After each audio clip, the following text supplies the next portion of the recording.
Donc ça fait maintenant 5 ans que nous menons une campagne partout en France à la rencontre des saisonniers et on a pu noter 4 points d'évolution.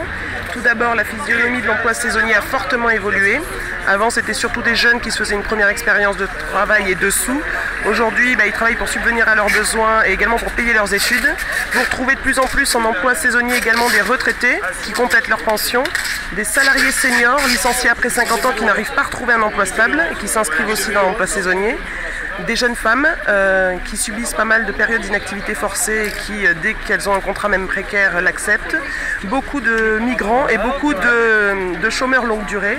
Et en fait, il y a une crise de l'emploi en France. On est en train de remplacer l'emploi permanent par l'emploi précaire et d'où une opposition de tous les publics sur le contrat saisonnier. La deuxième chose, c'est grande volatilité du contrat saisonnier.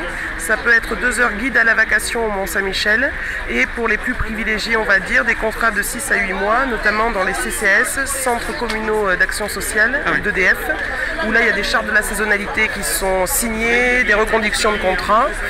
La troisième chose, c'est une extension des champs professionnels qui utilisent le contrat saisonnier, alors même que la loi en donne une définition très stricte. Donc en priorité vous retrouvez les contrats saisonniers dans le tourisme et l'agroalimentaire et aujourd'hui vous retrouvez l'emploi saisonnier dans le personnel communal, la grande distribution, la restauration rapide, les péages, les musées, les banques et assurances, la sécurité, le bâtiment, même dans la santé, jusqu'où va-t-on aller quoi. Et la dernière chose aussi, on note une recrudescence des consultations dans nos permanences juridiques CGT et du coup un accroissement aussi des actions au prud'homme par les saisonniers. Dans 14% des cas, c'est des contrats qui ne sont pas signés. Dans 25% des cas, c'est des heures sup qui ne sont pas payées. Et avec la difficulté première pour le saisonnier, la question du logement. Donc à la CGT, on porte 5 revendications phares qui ont été reprises par le secrétaire d'État au tourisme, puisqu'en ce moment, il y a des travaux interministériels pour faire avancer les droits des saisonniers.